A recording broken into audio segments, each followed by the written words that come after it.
Messi, Ronaldo, Ronaldinho, Harry Maguire. all household names who are instantly recognisable thanks to their incredible on-field achievements. However, this list proves that a successful career does not equal mega fame and stardom, featuring Champions League, World Cup and Ballon d'Or winners, all unlikely to be stopped at your local supermarket. These are the top 10 players the streets have forgotten. Number 10. Vicente Lizarazu. Name me a player now that could be one of Bayern's best performers for years, as well as winning a World Cup and Euros, as well as helping revolutionise the modern day fullback as we know it without being known by almost anyone on earth. This was Lizarazu, a marauding left-back who enjoyed 2 hugely successful spells with Bayern Munich, as well as a long career at boyhood club Bordeaux, where he'd be teammates with a young Zinedine Zidane. Both players would go on to bigger things, as Zidane became Zidane, and Lizarazu would go on to win multiple titles and trophies with Germany's biggest team. With France's World Cup win in 1998 and their Euro win in 2000, and Bayern's Champions League and Intercontinental Cup win in 2001, Lizarazu became the first ever person to be reigning European and world champion for both club and country. A quite mind-boggling statistic.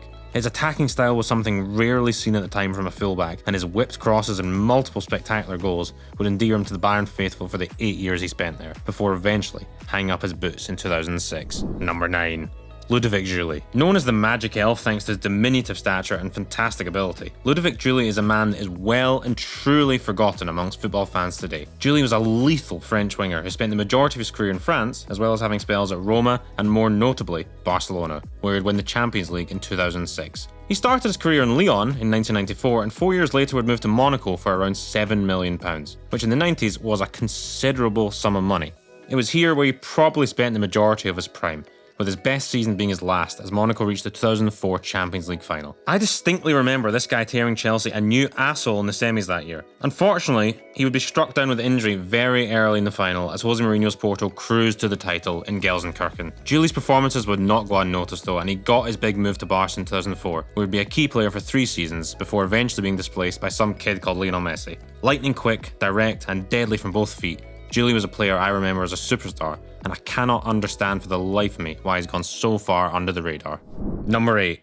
Pablo Aimar. The last of a dying breed of pure number 10s, Pablo Aimar was a footballing genius who was one of those players you pay your hard-earned money to watch. Bursting onto the scene at River Plate in the 90s at a time Maradona was finishing his career, Aimar was immediately labelled the next Maradona.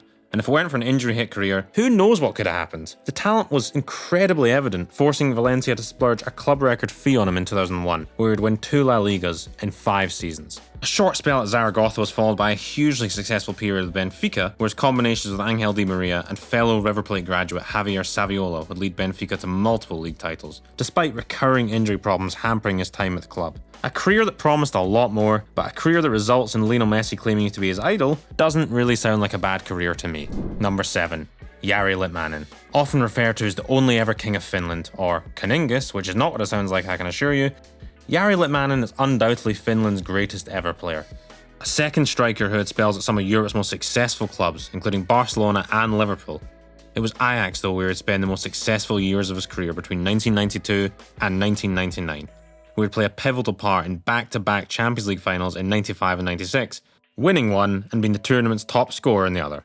He would score 129 goals in 228 games for the Dutch Giants, leading Van Gaal to take him to Barcelona. Unfortunately, injuries would torment the Finn's career from here, never able to replicate his Ajax form. He returned to his native Finland in 2004. A career that did not justify his talent. Litmanen is revered in Finland, but sadly forgotten almost everywhere else. Number 6. Leo Jr.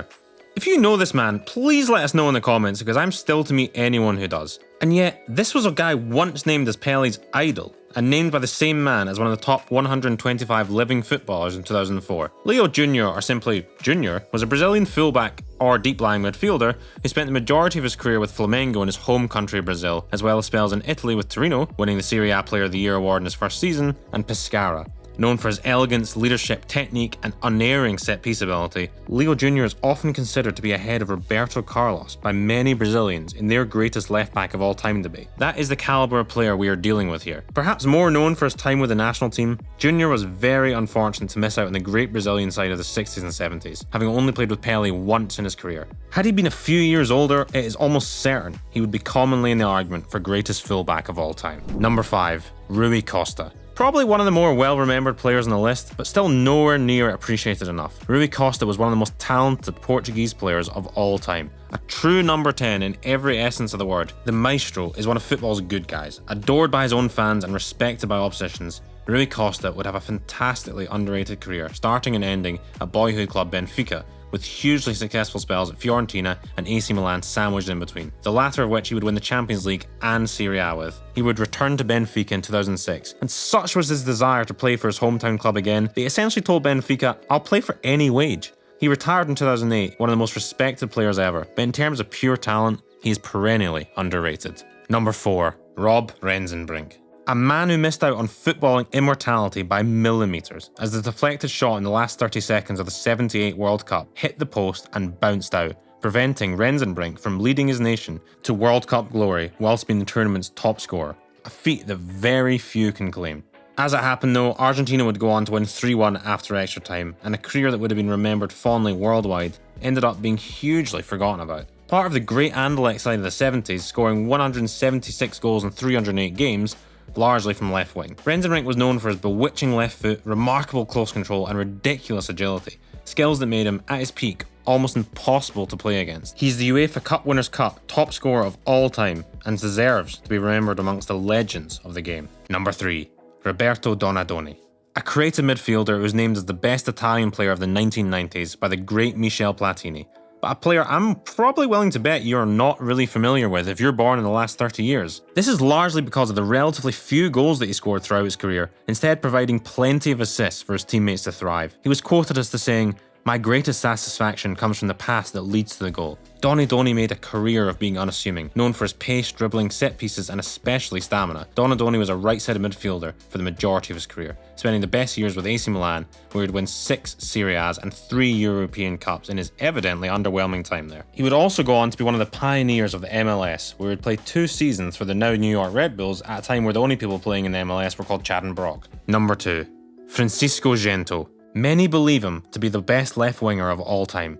So who the hell is he? Francisco Paco Gento is a Spanish footballing legend who remains the only player in history to win 6 European Cups. Add to that 12 La Ligas, and now you're probably wondering why the hell you've never heard of him. Known for his lightning pace, vicious ball striking, and as we've mentioned, an obscene amount of silverware, Gento was part of the truly great Real Madrid team that won 5 European Cups on the spin. You're probably more familiar with his more famous mates Di Stefano and Puskas, but Gento was arguably as important for Los Blancos, and in fact went one better than both when he captained his side to their record 6th European Cup, a record that still stands to this day. Before embarking on his glittering Madrid career, Gento was playing for boyhood club Racing Santander's B side, where a breakout flu virus would see him promoted to the first team for 1 league game against Real Madrid. Such was his performance, he was signed to Real Madrid's first team 3 days later, and the rest is history.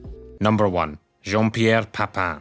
At his best, the most lethal goal scorer on earth. JeanPierre Papin is not a name you hear talked about much outside of France these days, so if you're not familiar with him, let me read out some stats for you. Over 300 goals in roughly 500 games for club and country, voted Club Brugge's best ever foreign player despite playing there for 1 season very early in his career, 6 league titles, a Champions League, and the 1991 Ballon d'Or. This guy was the best player in the world not that long ago, and yet he's very rarely known or discussed today. Papin spent the best years of his career with Marseille between 86 and 92, where he'd win 4 league titles in a row between 89 and 92, and was the league's top scorer for 5 consecutive seasons. The French league was not a farmers' league back then, I can assure you, reinforced by the fact that Marseille would reach the European Cup final in 91, which they would lose to Red Star Belgrade. A year later, he would make his move to AC Milan, reaching the Champions League final yet again, and of course, going on to lose to Marseille. It'd be the next season though, where he'd finally get his hands on the trophy, although injuries and form had led him to starting on the bench for the final. He would go on to spend a short period with Bayern Munich before heading back to France to retire. In France, he's up there with Platini and Zidane, but outside of France, he's not given anywhere near enough respect. And that's our list. How many of our lists have you heard of? Can you think of any players we might have missed that belong here? Please let us know in the comments, and if you do like this video, please drop us a subscribe. It really does mean a lot.